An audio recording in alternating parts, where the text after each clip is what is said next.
What's the creepiest CIA conspiracy theory you've heard? Story 1. In 1965, the Central Intelligence Agency ran a program that implanted electrodes directly into the brains of dogs, wiring the electrodes to the animals' reward centers and connecting them to a remote control system that handlers could use to steer the animals the way you'd steer a car. Stimulate this electrode and the dog turns left. Stimulate that one and it turns right. Another for stop, another for go.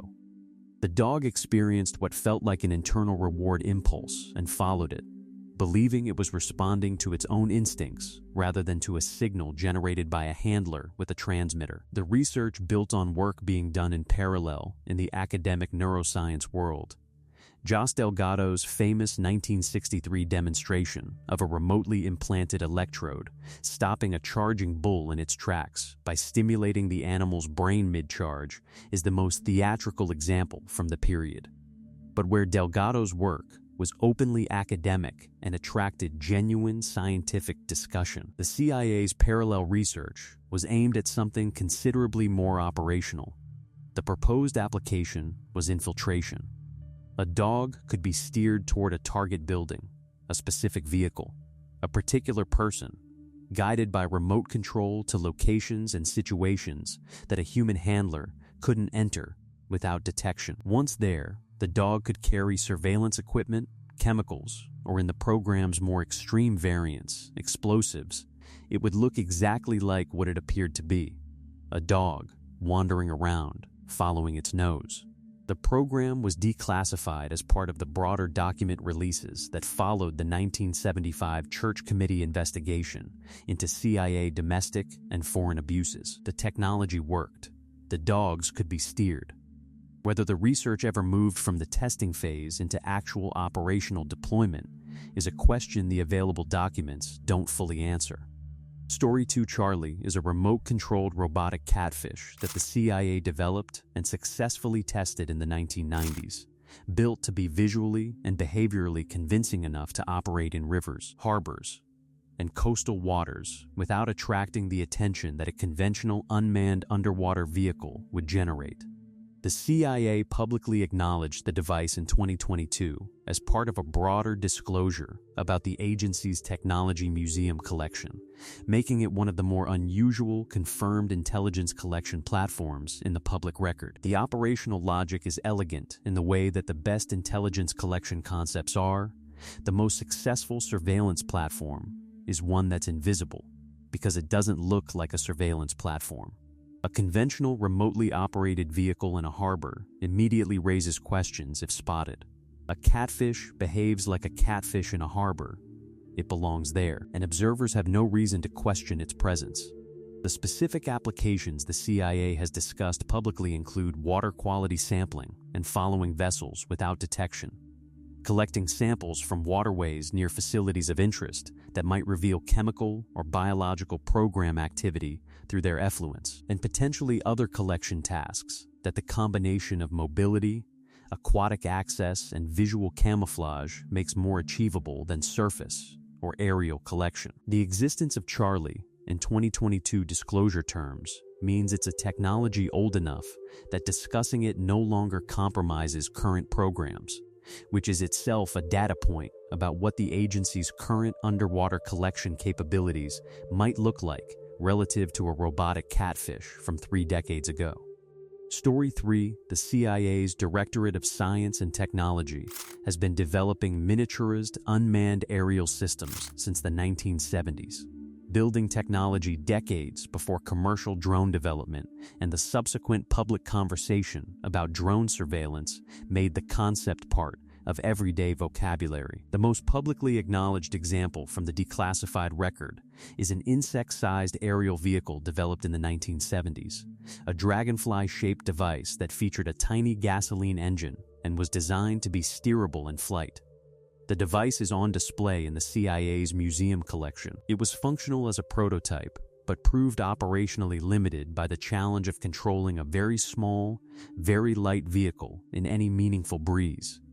The aerodynamic physics that make insects such effective flyers involve compensatory mechanisms that 1970s miniature engineering couldn't fully replicate. What makes this more interesting than a museum curiosity is the trajectory it represents.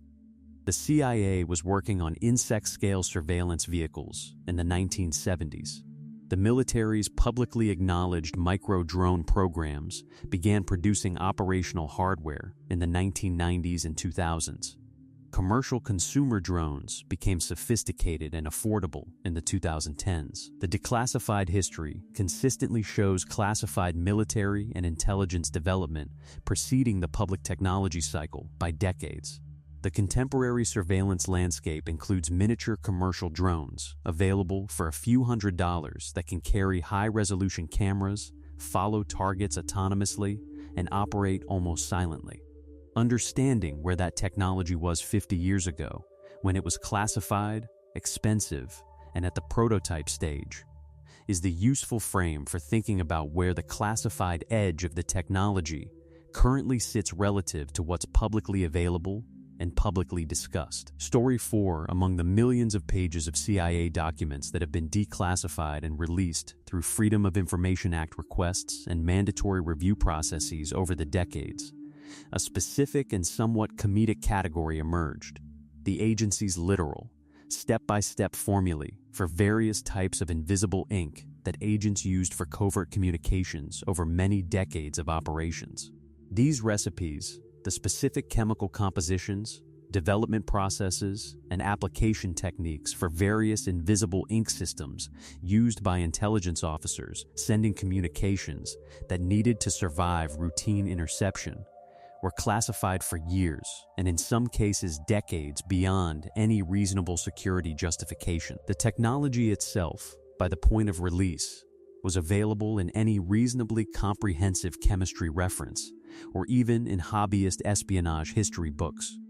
The specific formulations were not meaningfully more sensitive than what a committed amateur could derive from public sources. The official explanation for the continued classification was essentially what this entry states directly: embarrassment rather than security. The CIA's senior leadership concluded, according to officials involved in the review process, that releasing documents showing the agency's officers sending messages in invisible ink during serious Cold War operations would make the organization look faintly ridiculous rather than seriously threaten to security, and that the reputational cost of the revelation was the actual driver of the classification.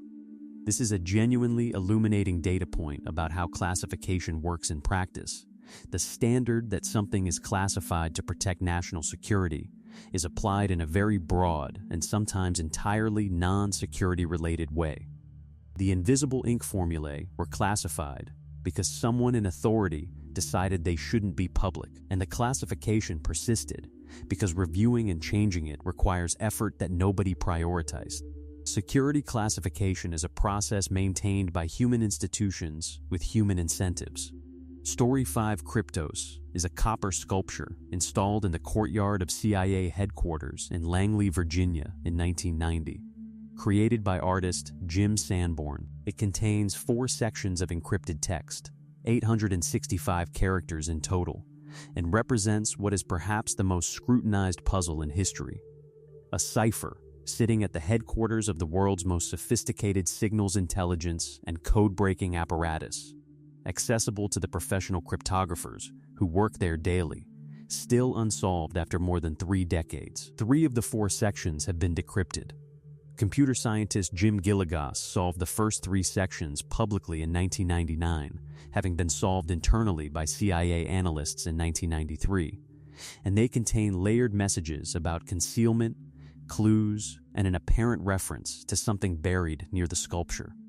The 4th section, 97 characters, has resisted every approach applied to it by professional cryptographers at the CIA, the NSA, and the public cryptography community for 34 years. Sanborn has provided 2 confirmations of specific portions of the 4th section's plaintext to help investigators: the word Berlin and the string Niptit, which decrypts to Berlin. These confirmations have not produced the full solution. What the fourth section says, whether it completes the apparent narrative of the first three sections or contains something entirely different, is unknown. The sculpture is physically present at CIA headquarters. The agency employs people whose professional expertise is breaking exactly this category of cipher. They walk past it daily. Nobody has cracked it. Sanborn has stated that he made arrangements to have the solution disclosed after his death, which means there is a correct answer, written down somewhere, waiting. Story 6: The U-2 spy plane program, operated by the CIA over the Soviet Union beginning in the late 1950s, involved flights at altitudes that were thought to be beyond the reach of Soviet air defenses, carrying cameras and signals collection equipment that could photograph and record from an altitude of roughly 70,000 feet, higher than any Soviet aircraft could reach, and higher than any Soviet surface-to-air missile was believed able to reach. The belief was wrong, as Francis Gary Powers discovered on May 1, 1960, when an SA-2 surface-to-air missile brought his U-2 down over the Soviet Union. What followed was the defining Cold War intelligence incident. Powers was captured alive, tried publicly by Soviet authorities, convicted of espionage, and eventually exchanged for Soviet spy Rudolf Abel in 1962. The incident destroyed an Eisenhower summit with Khrushchev, publicly confirmed American overflights that the U.S. had been officially denying, and produced a captured pilot who had considerably more knowledge of the program than the CIA's crisis planners had planned for. This is the context of poison capsules. The CIA had issued U-2 pilots a silver dollar coin with a small hollow chamber containing a needle coated with saxitoxin, a shellfish toxin that produces rapid death. The coin was designed to be handled naturally if found on a pilot's person. The poison needle was available for a pilot who chose to use it rather than be captured and interrogated. Powers chose not to use it. The decision was his to make.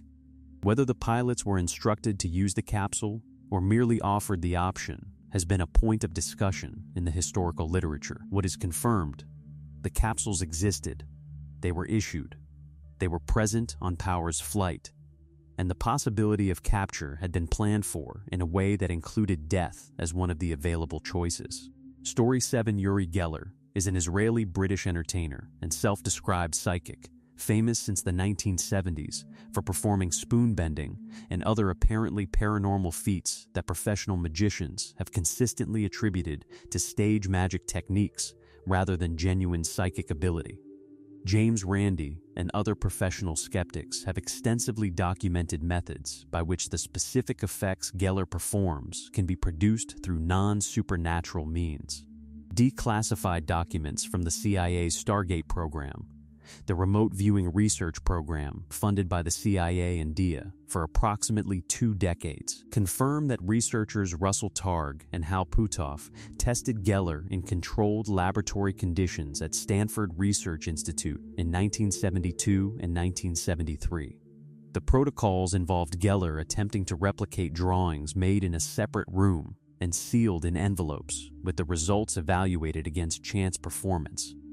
The declassified research report's conclusion, as stated in the document: Geller had demonstrated his paranormal perceptual ability in a convincing and unambiguous manner. The researchers concluded that the results could not be explained by conventional sensory access. The skeptical counter-analysis from professional magicians who reviewed the protocols at the time and since has been consistent.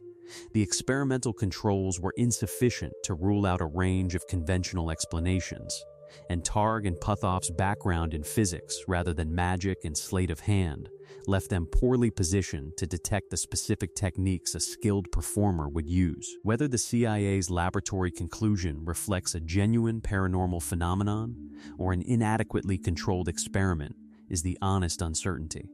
What is confirmed: the CIA spent money testing Uri Geller, and the official result was that he passed. Story 8: The CIA's domestic surveillance of American journalists is a documented dimension of the agency's Cold War-era activities that received significant attention in the 1975 Church Committee investigation and in subsequent declassifications.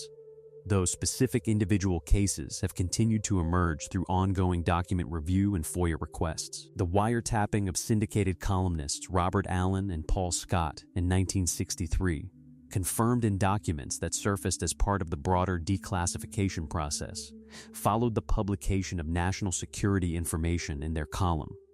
The CIA and other intelligence agencies monitored journalists who received and published information from classified sources as a matter of policy during this period. The theory being that identifying journalists publishing classified material would help identify the sources of the leaks rather than, or in addition to, the journalists themselves. The legal and constitutional issues with this practice are significant. The First Amendment's press freedom protections, the Fourth Amendment's search and seizure requirements, and the specifically domestic nature of the surveillance all sit in uncomfortable relationship with the CIA's statutory authority, which explicitly limited the agency to foreign intelligence operations and prohibited it from domestic surveillance activities. The Church Committee investigations documented that this prohibition had been routinely violated across multiple decades. The Allen and Scott case is notable in the broader pattern because it involves clearly domestic targets, American citizens on American soil, whose activities constituted journalism rather than espionage, monitored by an agency legally prohibited from domestic operations, using surveillance methods that required no judicial warrant under the practices of the period. The documents confirm it happened. The legal framework that permitted it was the same framework that subsequently generated the congressional investigations that produced the modern oversight structure the intelligence community now operates within. Story 9, when a Soviet intelligence officer approaches the CIA claiming to want to defect, the agency faces an epistemological problem that has no clean solution. How do you determine whether someone offering secrets is genuine or a Soviet plant sent specifically to penetrate your defector handling operation, provide deliberate misinformation, and identify your sources and methods? The answer the CIA developed in the early Cold War period was long-term isolation and intensive interrogation, holding a defector incommunicado for an extended period, questioning them repeatedly and in depth, checking their information against all available intelligence, and looking for inconsistencies that would indicate fabrication. The problem is that this process, taken far enough, becomes something that looks very much like imprisonment of a person who may have committed no crime and who came to you voluntarily. The specific case this entry references, a Soviet defector held in secret confinement for approximately 2 years in the 1960s, while the agency worked through its assessment, is one of several documented in the historical record of the CIA's counterintelligence operations during the James Jesus Angleton era. Angleton, the CIA's chief of counterintelligence from 1954 to 1974, was consumed by the problem of Soviet penetration of Western intelligence services, a concern that was not paranoid given that Soviet mole Kim Philby had been embedded in British intelligence at the highest levels, and his approach to defectors was accordingly suspicious to the point of paralysis in several cases. Whether the defector described here was eventually confirmed as genuine or remained suspect is information the available public record doesn't fully resolve. The 2-year confinement itself is documented. Story 10, Yuri Nosenko was a KGB officer who approached the CIA in Geneva in 1962, claiming to be a genuine defector, and whose case became one of the most consequential, most damaging, and most thoroughly documented failures of CIA counterintelligence during the Cold War period. Nosenko brought significant intelligence with him, including information about KGB operations, and specifically, information that he claimed established that the KGB had no connection to Lee Harvey Oswald, who had defected to the Soviet Union in 1959, returned to the United States in 1962, and assassinated President Kennedy in November 1963. Nosenko's claim that the KGB had not recruited Oswald was either a genuine and highly significant intelligence contribution, or, if Nosenko was a Soviet plant, was deliberate misinformation designed to prevent the CIA from investigating a possible Soviet connection to the assassination. James Jesus Angleton and CI officer Pete Bagley concluded that Nosenko was a Soviet plant. Their assessment was disputed internally but prevailed. Nosenko was detained in 1964 and held in a specially constructed cell, a concrete box built on a CIA facility, for approximately 3.5 years, during which he was subjected to intensive interrogation, solitary confinement, and treatment that internal CIA reviews later characterized as abusive.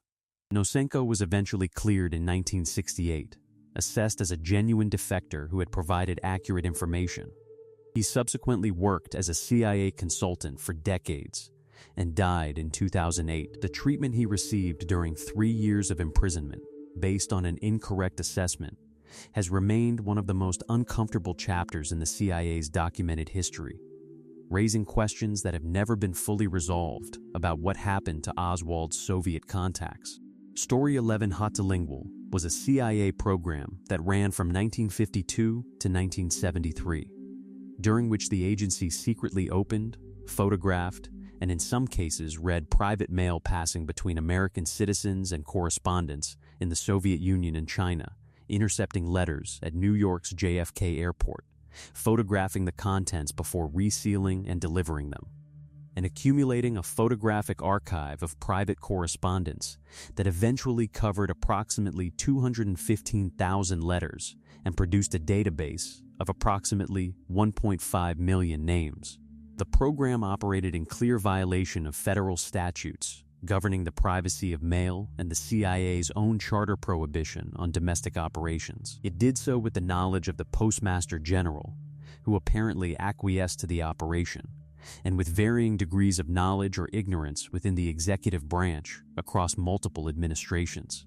The legal issue of what authority permitted the operation was apparently not seriously examined during its 20-year run. The Church Committee's 1975 investigation documented Hate-Lingual extensively and characterized it as one of the clearest examples of the CIA operating outside its legal mandate in a way that directly affected the privacy of American citizens with no foreign intelligence justification. Proportionate to the intrusion, correspondence between American citizens and their relatives, friends, and business contacts in communist countries was not, in the vast majority of cases, foreign intelligence of any operational value. The program's output in terms of actual intelligence was characterized by the Church Committee as negligible relative to its scale, duration, and the constitutional violations it involved. It ran for 20 years primarily through institutional inertia. Once established, nobody in authority stopped it. Story 12 Operation PB Success, the CIA-directed coup that overthrew Guatemalan President Jacobo Arbenz in 1954, is a foundational case in the documented history of American covert intervention in Latin America. The coup itself, organized after Arbenz's government nationalized United Fruit Company land holdings and the Eisenhower administration accepted the CIA's argument that Guatemala was becoming a communist beachhead, involved a combination of economic pressure, political manipulation, and a military dimension that was considerably less formidable than the narrative the CIA constructed around it. The rebel force that nominally overthrew Arbenz numbered in the hundreds rather than thousands, and was not, by any objective military assessment, capable of defeating the Guatemalan army. What it was capable of doing was triggering a political collapse if Arbenz and his military leadership could be convinced that a massive, unstoppable invasion was underway. This is where the radio operation came in. The CIA operated a clandestine radio station called Voice of Liberation, broadcasting fabricated reports of military movements, rebel victories, and advancing columns of soldiers that did not exist. Battle reports described fighting in towns where no fighting was occurring. Army units were reported defecting, rebel forces advancing, the Arbenz government's position collapsing, all in the service of creating a psychological reality that would cause actual military commanders to conclude that resistance was futile. It worked. Arbenz resigned. The CIA's internal assessment acknowledged that the military rebel force was not the mechanism of success, The psychological operation that made a tiny invasion appear overwhelming was. The coup that followed installed a military government that persisted through decades of violence and human rights abuses.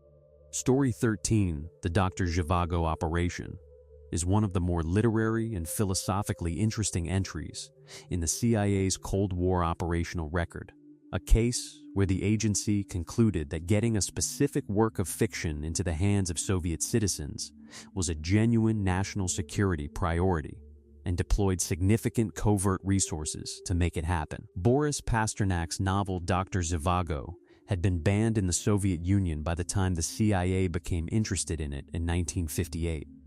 Pasternak had submitted the manuscript for publication in the Soviet Union and been refused. An Italian publisher had obtained the manuscript through a contacts network and published it in Italian, leading to translations and publication across Western Europe, and to Pasternak's Nobel Prize in Literature in 1958, a prize the Soviet government pressured him to decline. The CIA's reasoning for smuggling the novel into the Soviet Union was explicit in the internal memoranda that were later declassified. The agency believed that Dr. Zhivago's portrayal of the spiritual and individual costs of Soviet communism, its treatment of Russian history and culture through the lens of a revolution that had crushed the very human qualities it claimed to liberate, would resonate with Soviet citizens in ways that conventional anti-communist propaganda could not. The novel was in Russian, by a Russian author, and it spoke from inside Soviet experience rather than from outside it. The operation involved printing Russian-language editions of the novel in a format designed for covert distribution and getting copies into the hands of Soviet citizens, particularly those attending international events where contact with Westerners was possible. The CIA has confirmed the operation in declassified documents, and the scholarly consensus is that Dr. Zhivago did circulate in samizdat form in the Soviet Union, though the CIA's specific contribution to that circulation relative to independent channels is difficult to quantify. Story 14, Task Force 157, was a clandestine human intelligence unit operated by the U.S. Navy's Office of Naval Intelligence from the late 1960s through 1977, running a global network of agents and front companies to collect maritime intelligence, information about foreign naval movements, port activities, arms shipments, and other ocean domain intelligence that was distinct from what the CIA and NSA were collecting through their own channels. The unit operated through a series of commercial front companies that gave its officers genuine business cover identities, allowing them to operate in port cities, shipping companies, and maritime commerce networks as ordinary business people rather than intelligence officers. The network's coverage extended across multiple continents and produced reporting that the Navy valued specifically because it came through channels and methods unavailable to more conventional intelligence collection. The unit's existence became public in the mid-1970s as part of the broader congressional investigations into intelligence community activities that followed Watergate. Its dissolution in 1977 was linked to budgetary pressures and the reorganization of intelligence collection priorities under the Carter administration. Edwin Wilson, a former CIA officer who had worked with Task Force 157, subsequently used his connections and knowledge of the network's methods to begin privately providing intelligence services to Libya, a case that became a significant scandal in the early 1980s and shed additional light on Task Force 157's operational history. The unit is genuinely less well known than CIA and NSA operations from the same period, possibly because naval intelligence has historically generated less public documentation and congressional attention than its better-known counterparts, and possibly because its dissolution removed the institutional constituency that would otherwise have produced historical accounts of its activities. Story 15, Operation Condor, was a coordinated intelligence and security operation involving the intelligence services of Chile, Argentina, Bolivia, Paraguay, Uruguay, and Brazil, running from approximately 1975 through the early 1980s, specifically designed to identify, track, capture, and kill political dissidents, leftists, and opponents of the participating governments across national borders, eliminating the ability of people fleeing one country's repression to find safety in another. The specific mechanism that made Condor more than a collection of individual national security operations was the infrastructure, a coordinated communication system that allowed the intelligence agencies to share databases of targets, coordinate surveillance across borders, and most significantly, exchange information that allowed operatories to locate dissidents who had fled their home country and were living in a third country under assumed identities or in the belief that crossing borders had given them safety. The CIA's relationship to Operation Condor is documented in declassified U.S. government documents and has been the subject of significant historical scholarship. The evidence established that the CIA provided technical support, including communications equipment for the Condor system, that CIA stations in the relevant countries were aware of Condor's activities, and that the U.S. government at various levels received information about the program's operations. The extent to which CIA support constituted active facilitation of the killing operations versus awareness and passive non-interference is the historical question that researchers continue to investigate as additional documents are declassified. Conservative estimates of the deaths attributable to Condor coordinated operations run to several thousand. The human cost was borne primarily by the families of Latin American political activists, whose governments had decided that political opposition was a crime punishable by death.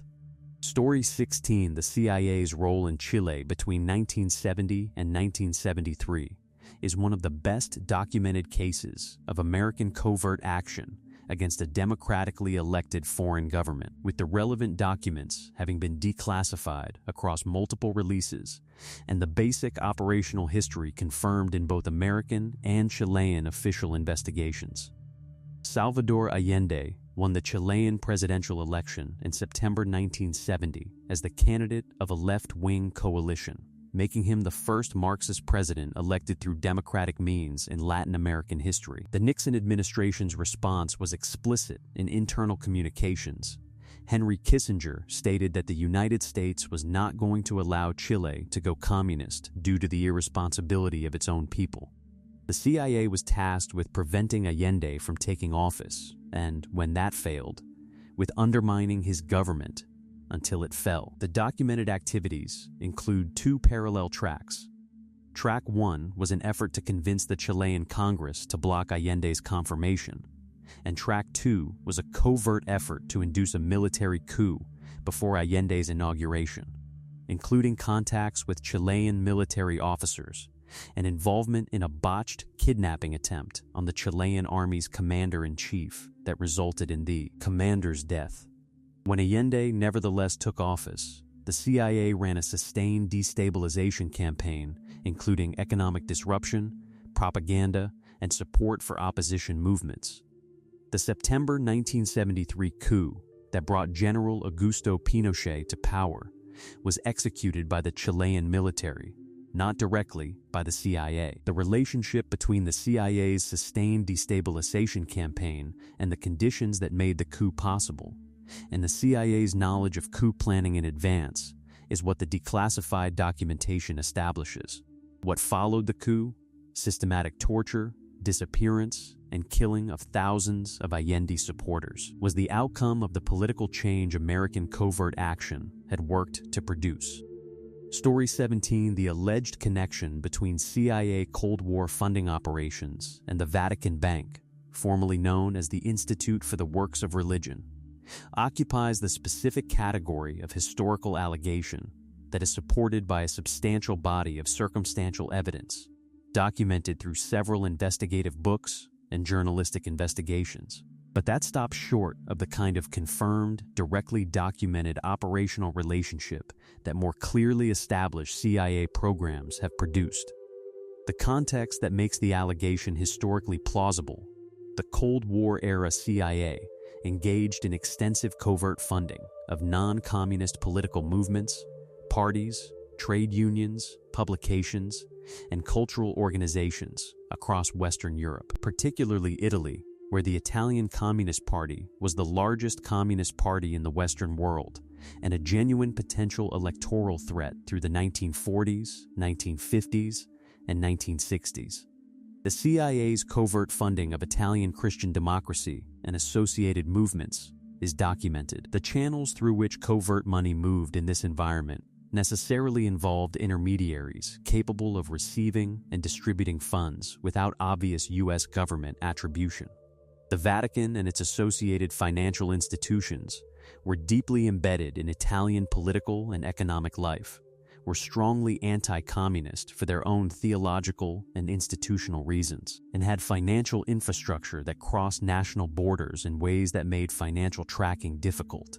The overlap of interest between American Cold War objectives and Vatican anti-communism in Italy was genuine and documented at the level of political alignment. Whether the specific operational relationship alleged CIA funds moving through Vatican bank accounts to fund anti-communist movements is confirmed in documentary form is the honest uncertainty. Serious researchers have made the allegation. The documentation that would confirm it specifically has not been publicly established. Story 18: The Bay of Pigs invasion of April 1961. The CIA organized Kennedy administration authorized amphibious landing by Cuban exiles at the Bay of Pigs on Cuba's southern coast was one of the most publicly visible and embarrassing failures in the agency's history. The invasion force was quickly overwhelmed by Cuban forces. Approximately 1,200 fighters were captured, and the entire operation confirmed publicly what it was intended to execute covertly: American government organization of armed Cuban exile operations against Fidel Castro's government.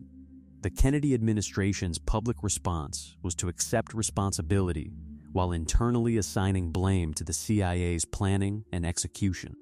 Kennedy fired CIA Director Allen Dulles and Deputy Director Richard Bissell.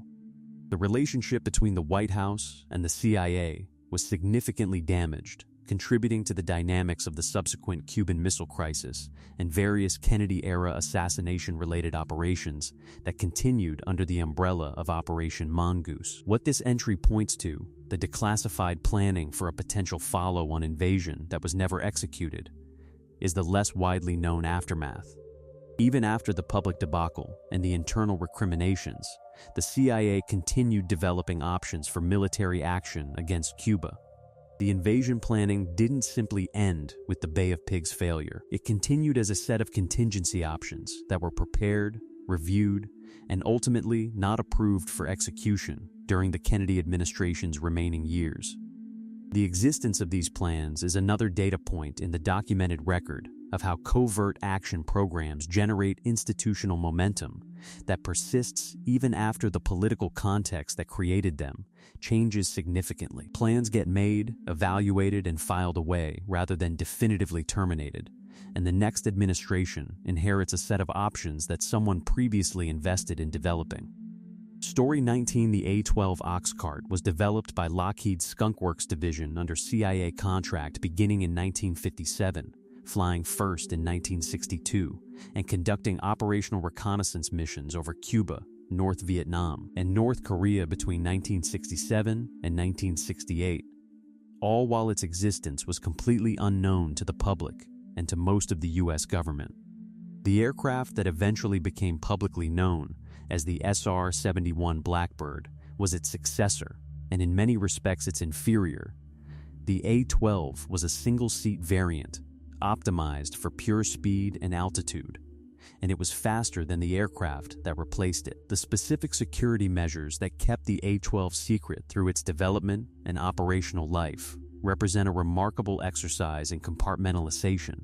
The aircraft was developed at Area 51 in Nevada.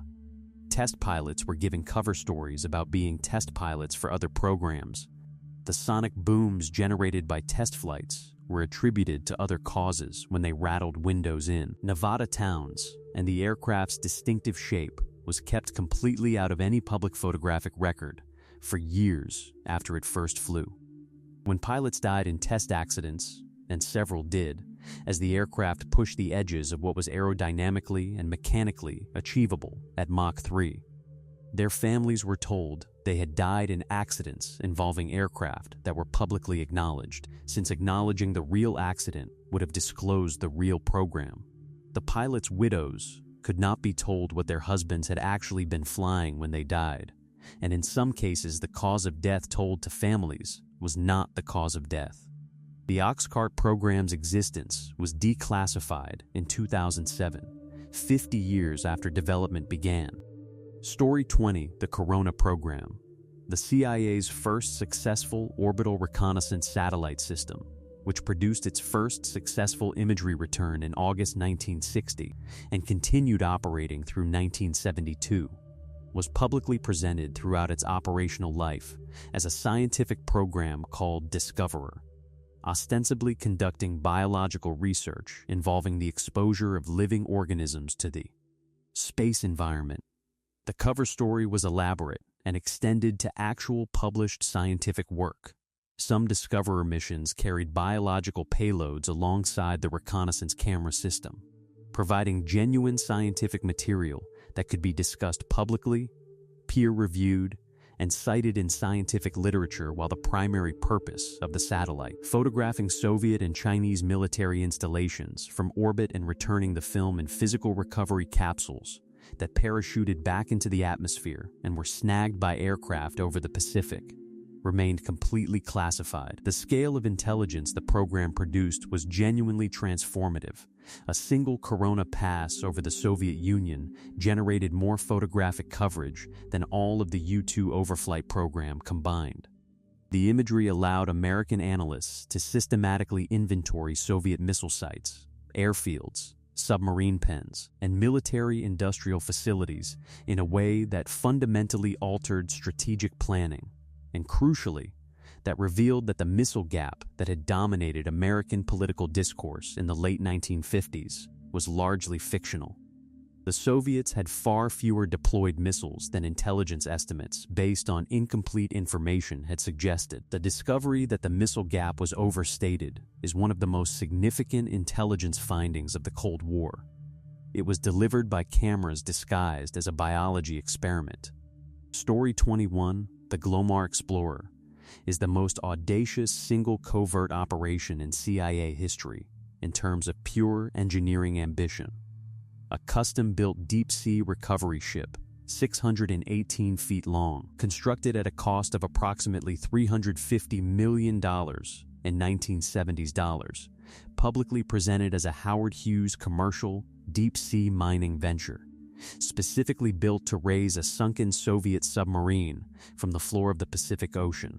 The target was the Soviet Gulf II-class submarine K-129, which had sunk in March 1968 at a depth of approximately 17,000 feet in the North Pacific, with a crew of 98 and, according to American intelligence assessments, carrying nuclear missiles and Soviet naval cryptographic equipment.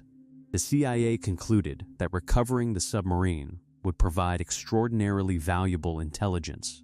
The nuclear warhead designs, the cryptographic systems, and potentially code books that would allow decryption of past and possibly future Soviet naval communications.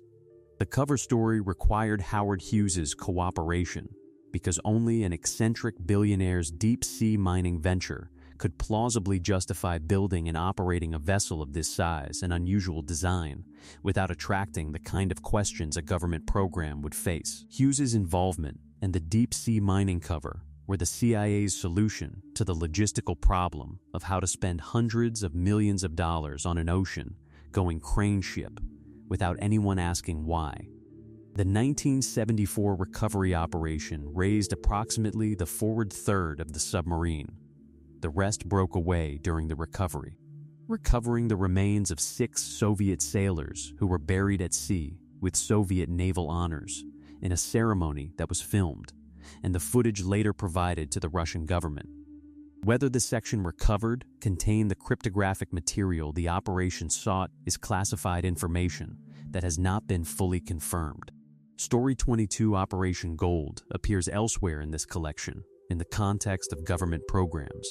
but its full story warrants treatment in the CIA-specific context because of what it reveals about how intelligence agencies manage operations they know are compromised. The tunnel operation, a 1,476-foot underground passage from the American sector of West Berlin to a point beneath Soviet military telephone cables, was planned in 1953 and physically dug in 1954-55.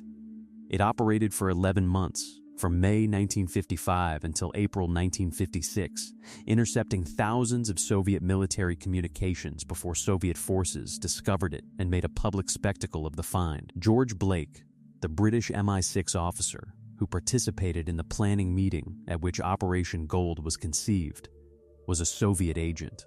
He reported the tunnel's plan to his KGB handler in January 1954, before a shovel had touched the ground. The KGB knew the tunnel was coming, knew its location, knew what communications it would intercept, and made a deliberate decision to let it run for the 11 months it operated. The decision was not generous.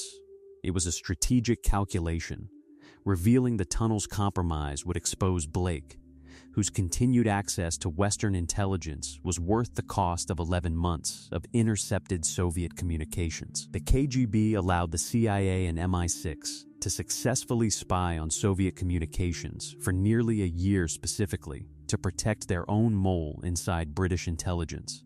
The further question, whether the Soviets quietly fed disinformation through the telephone lines they knew were being tapped, compromising the intelligence value of the operation from its first day, is one that the historical record has not fully resolved. Story 23 Yellow Fruit was the code name for a covert support unit established within the U.S. Army in the early 1980s to provide financial and logistical support for special operations forces, specifically for the classified missions that followed the failed Iran hostage rescue attempt and the subsequent expansion of U.S. counterterrorism capability under the Reagan administration. The unit was designed to operate with a level of financial independence from normal military accounting that would allow it to fund operations that couldn't appear in conventional budget documents, paying informants, establishing cover businesses, purchasing equipment through commercial channels, and supporting activities that required the kind of operational security impossible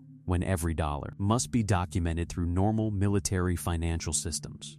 This financial independence, which was the feature the unit was designed to have, turned out to be its critical vulnerability. Internal investigations eventually revealed that officers running the unit were using the same financial opacity designed to protect classified operations to conduct embezzlement, diverting classified funds for personal benefit, creating fictitious contracts, and generally treating the black budget as a personal financial resource in the knowledge that the secrecy requirements that governed the fund's purpose also governed any investigation into their misuse. The Yellow Fruit case is a specific documented example of a general problem that oversight structures in classified programs are designed to address. The same mechanisms that prevent adversaries from learning about classified operations also limit the ability of legitimate oversight to detect misconduct within those operations. The Pentagon's response to the Yellow Fruit scandal included reforms to special operations financial oversight. But the fundamental tension between operational security and financial accountability remains a structural challenge. Story 24: The Internal Institutional History of the CIA's Remote Viewing Research Program, which ran under various code names including Grill Flame, Center Lane, Sunstreak, and finally Stargate from approximately 1972 to 1995, includes a documented dimension that has received less attention than the program's external oddity: the sustained, fierce internal disputes among CIA scientists and officials about whether the program was producing anything of genuine intelligence value. The internal debate, documented in memoranda and assessments that have been declassified, involved serious scientific critics within the CIA who argued from early in the program's history that the experimental protocols were inadequate to demonstrate genuine paranormal ability, that the positive results being reported were artifacts of insufficient experimental controls, and that the program was consuming significant resources while producing intelligence of no demonstrated reliability. On the other side were program supporters, including some with genuine scientific credentials in physics and related fields, who maintained that the statistical results exceeded chance at levels that warranted continued research, that the program had produced specific instances of operational intelligence that could not be attributed to coincidence, and that dismissing the phenomenon without adequate scientific investigation was itself a form of analytical failure. The 1995 external review that led to the program's termination, conducted by the American Institutes for Research, found that while laboratory condition results showed some statistical effects above chance, the program had not demonstrated operational intelligence value. The specific findings that the program produced could not be shown to have been useful in actual intelligence decisions.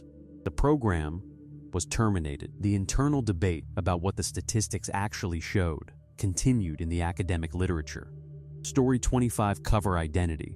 The false background a CIA officer adopts when operating in a foreign country under non-official cover is among the most operationally critical and most resource-intensive capabilities that intelligence services maintain. A cover story that fails under pressure, that contradicts itself under questioning, that doesn't survive a foreign intelligence service's background investigation of the person presenting it, can result in a blown operation at best and a captured officer at worst.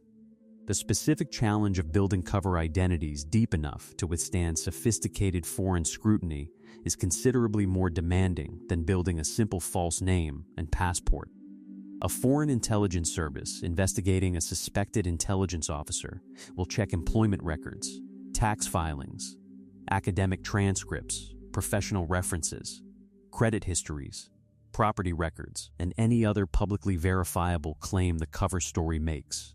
Building a cover identity that survives this scrutiny requires either genuine documentation created within legitimate institutions, which requires cooperation from those institutions, or documentation sophisticated enough to satisfy external verification through records that don't actually exist. The CIA's internal program dedicated to this problem, the specific infrastructure and training dedicated to building and maintaining non-official cover identities for officers operating abroad, is referenced in various declassified documents and acknowledged in general terms in the agency's own historical materials.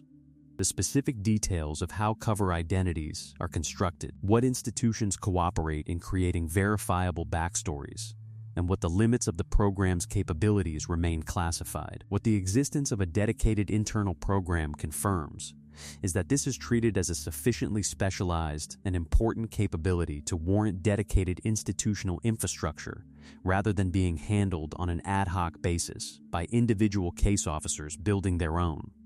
Backgrounds.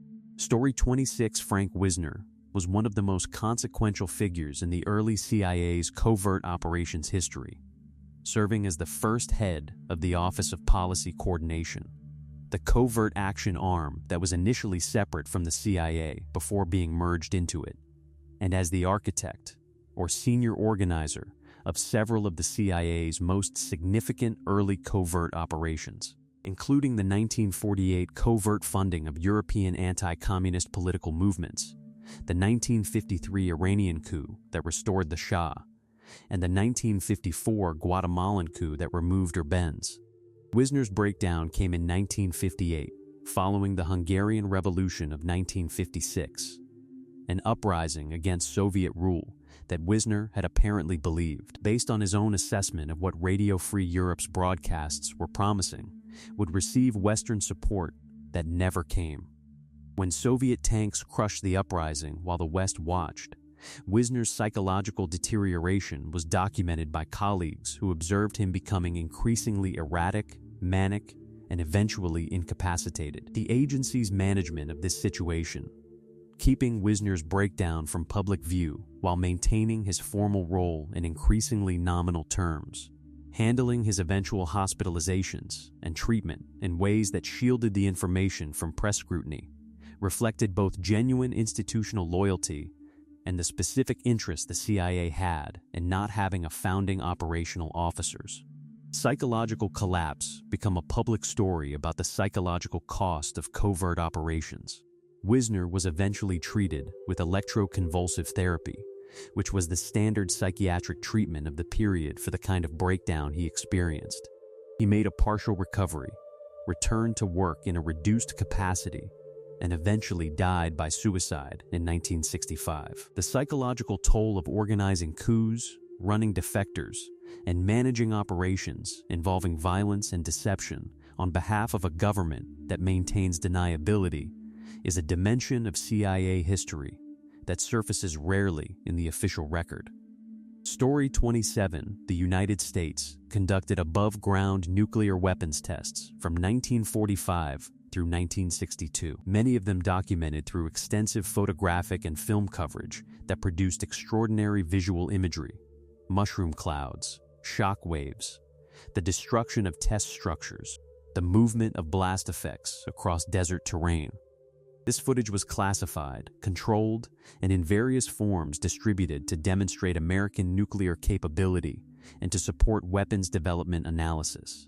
The specific concern documented in CIA internal memoranda from the early nuclear testing period was how Soviet propaganda might use this imagery against American interests. The visual record of nuclear testing was simultaneously evidence of American technological capability and, from the perspective of non-aligned countries and Western European publics who were increasingly anxious about nuclear war, evidence of the scale and destructive reality of the weapons being stockpiled in large numbers by both superpowers. Internal CIA debate about how much nuclear test footage to release publicly, documented in the materials from the period, reflected a genuine strategic tension. Releasing imagery demonstrated capability and deterrent credibility, while withholding it left a vacuum that could be filled by less accurate or more alarming descriptions. At the same time, releasing imagery that was genuinely terrifying in its visual impact could strengthen anti-nuclear movements, amplify Soviet propaganda about American militarism, and contribute to public pressure against the testing program itself. The decisions made in this period about what nuclear imagery to release, in what form, and with what framing were deliberate information management choices that shaped public understanding of nuclear weapons throughout the Cold War. The internal CIA documents that revealed this decision-making process are a useful window into how the government thought about managing public information about the most consequential technology in human history. Story 28, the CIA's involvement in the Congo during the early 1960s crisis, which began with Congolese independence from Belgium in 1960, and quickly became one of the Cold War's most complicated proxy conflicts, is documented at the general level of confirmed American intervention, with specific aspects of the CIA's role remaining the subject of ongoing historical investigation as additional. Documents are declassified. What is confirmed: the CIA ran operations in the Congo during this period, including support for political factions aligned with Western interests, involvement in the circumstances surrounding the assassination of Prime Minister Patrice Lumumba in January 1961, that has been the subject of multiple investigations and has been confirmed in broad outline to have involved American government, knowledge, and some degree of facilitation, and ongoing intelligence operations throughout the decade-long crisis. The specific historical argument that this entry is gesturing toward, that the CIA's Congo operations were significantly shaped by the economic value of Congo's mineral resources, including uranium deposits that had supplied the Manhattan Project and copper and cobalt resources of enormous strategic value, and that the intervention was as much about resource access as about Cold War ideological competition, is an argument made by several historians of this period based on both the CIA documents that have been declassified and on the pattern of what the U.S. government actually did relative to what it said it was doing.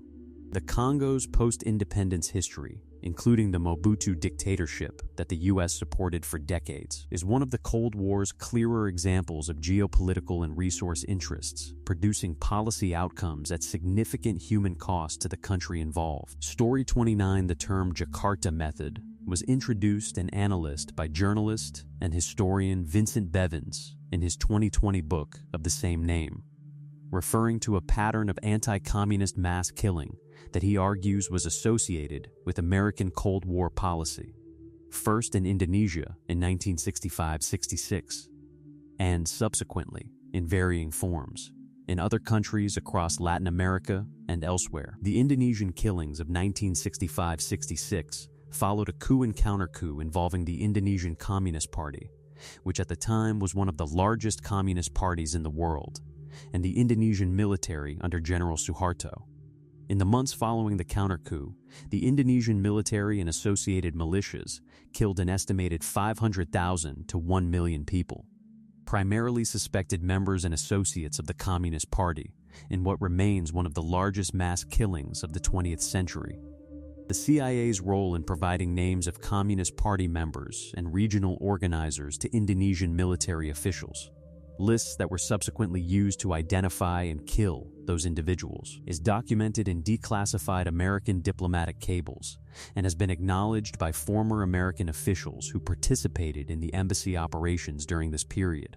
The practical contribution of these lists to the killing is the specific documented element. Bevans's argument that this pattern, working through local military partners, providing intelligence support while maintaining diplomatic distance from the actual killing, was replicated in other contexts is the method the book documents. Whether this constitutes a systematic CIA program or a pattern of related but distinct decisions in different country contexts is the analytical distinction historians debate. The Indonesian killing itself, and American awareness and facilitation of it, is established in the documentary record. Story 30 Radio Free Europe and Radio Liberty are the Cold War-era CIA-funded broadcast operations that have received significant historical documentation and public attention. Acknowledged CIA fronts that broadcast news, political commentary, and cultural programming into the Soviet bloc, and were designed to provide an alternative information source to populations living under Soviet-controlled media. The equivalent operations aimed at Asia are considerably less well documented in the public consciousness, and the entry here points toward this specific gap. Broadcast operations targeting China and North Korea that were operated through similar CIA-funded front organizations during the Cold War period, but that have accumulated far less historical literature and public recognition. Radio Free Asia, as it currently exists, is a U.S. government broadcaster established in 1996, legally distinct from and considerably later than the Cold War-era operations this entry references.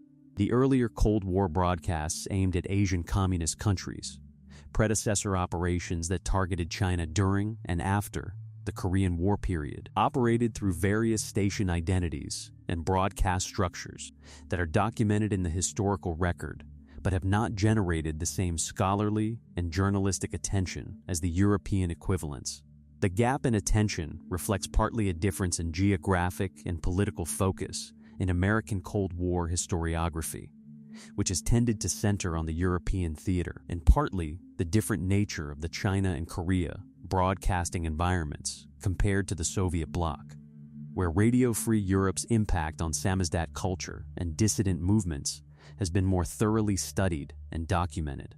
Story 31, the East German workers' uprising of June 1953, began as strikes by construction workers in East Berlin, protesting increased work quotas, and spread rapidly into a broader popular uprising across multiple East German cities, involving hundreds of thousands of participants and representing the first major mass protest against Soviet-imposed communism in Eastern Europe.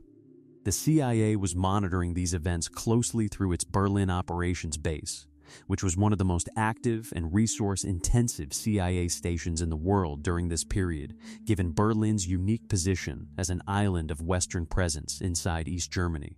The question of what the CIA did with its knowledge of the uprising, and what, if anything, it did to support or encourage it, has been the subject of historical investigation based on declassified documents from both the American and East German sides. The documented finding, the CIA's knowledge of the uprising's development, the State Department's limited response options, and the internal assessments that Soviet military intervention to suppress the uprising was likely all contributed to an American policy of observation rather than meaningful support. Radio in a free Europe broadcasts may have encouraged workers who were already motivated to act, while providing nothing in terms of practical assistance that would have changed the outcome. Soviet and East German forces suppressed the uprising, with deaths in the hundreds according to most estimates. Internal CIA documents from the period reflect the agency's awareness that its broadcasts and public statements had contributed to expectations it had no capacity to fulfill. A criticism that was made explicitly within the agency, and that foreshadowed the more damaging version of the same problem during the 1956 Hungarian Revolution.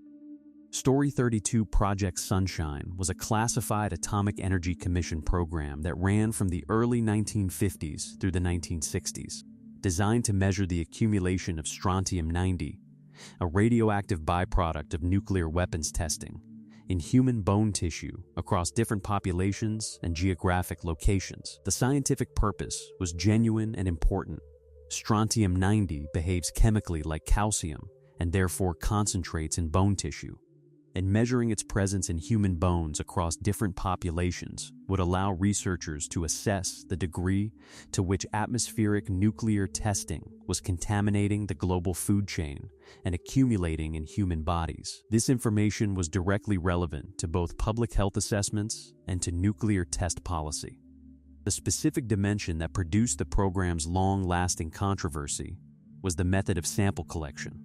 The program required human bone tissue from recently deceased individuals, specifically infants and young children, whose shorter lives provided cleaner measurements of strontium-90 accumulation during the testing period, and the samples were collected from hospitals, morgues, and pathologists around the world without the knowledge or consent of the families of the deceased.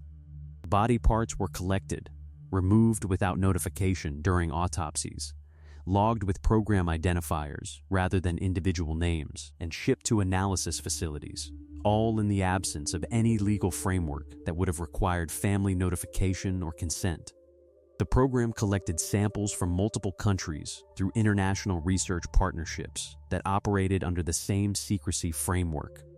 An Australian Broadcasting Corporation documentary in 1995 brought the program to widespread public attention, identifying specific Australian families whose infants had been sampled without their knowledge. The program's connection to intelligence-linked researchers and its operation within a Cold War nuclear security framework placed it in this collection's context. Story 33, the use of scientific research as cover for intelligence collection, is a documented practice across multiple Cold War-era CIA operations, and the specific application to biological and agricultural research stations abroad is one of the more practically invisible variants. A legitimate research function that requires presence in a country provides a reason for scientific personnel to collect and analyze samples, and justifies surveillance equipment as scientific instrumentation. The general pattern is confirmed in various declassified documents and in the acknowledged histories of CIA operations in specific regions. Overseas field stations registered as agricultural or biological research posts, staffed by CIA officers with scientific cover, conducting some legitimate research while their primary function included intelligence collection, surveillance, and agent management. The specific case is somewhat harder to document precisely because the cover was effective. Stations that successfully disguised their intelligence function behind legitimate science don't generate the kind of documentary paper trail that failed covers do, and the scientific work produced was in some cases genuinely valuable, making the distinction between primary and secondary function harder to draw in the historical record. What can be said is that this category of cover, scientific research with genuine scientific output, is specifically attractive to intelligence agencies because it provides legitimate, verifiable activity that can withstand some degree of scrutiny, requires the kind of field presence that allows other activities to be conducted, and produces personnel with scientific credentials that explain their presence and activities in ways that pure diplomatic cover doesn't. The CIA was doing this. The specific stations are less fully documented than the general practice. Story 34, the Church Committee investigation of 1975-76, is the well-known congressional examination of CIA, FBI, and NSA abuses during the Cold War era. The investigation that produced public confirmation of Coinelpro, et lingual, the assassination planning against foreign leaders, and various other documented abuses.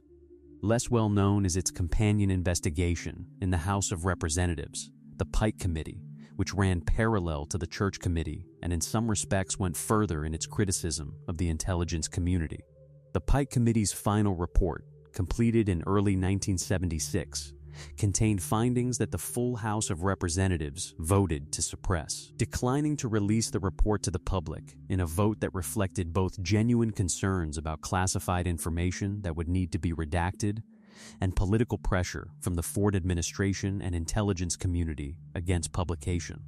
The report was subsequently leaked in its entirety to journalist Daniel Shore of CBS News, who arranged for its publication in the Village Voice newspaper in February 1976. The leak and publication produced a significant secondary controversy. Shore was called before the House to identify the source of the leak, refused to do so on First Amendment grounds, and eventually resigned from CBS under pressure related to the incident. The House investigated the leak extensively without identifying its source. The Pike Committee report's findings, which became public through the leak, documented CIA budget manipulation, intelligence failures, and abuses that overlapped with, but in some cases exceeded, what the Church Committee had reported. The fact that Congress voted to suppress the report about congressional oversight of intelligence agencies remains a specific and somewhat uncomfortable footnote in the history of intelligence oversight. Story 35 Edward Lansdale was a CIA officer and Air Force general who became one of the most influential practitioners of psychological operations in the Cold War era, working in the Philippines in the early 1950s, where he helped defeat the Huk insurgency, in part through highly creative psychological manipulation techniques, and subsequently in Vietnam, where he operated in the period before and during the early U.S. military involvement. The Vampire Myth operation, reportedly involving Lansdale's team spreading stories about a vampire-like creature to exploit Filipino cultural beliefs in a way that drove communist guerrillas from a specific area, is the most theatrically memorable of the documented Lansdale psychological operations, but it was part of a broader, more sustained approach to using cultural beliefs and anxieties as weapons.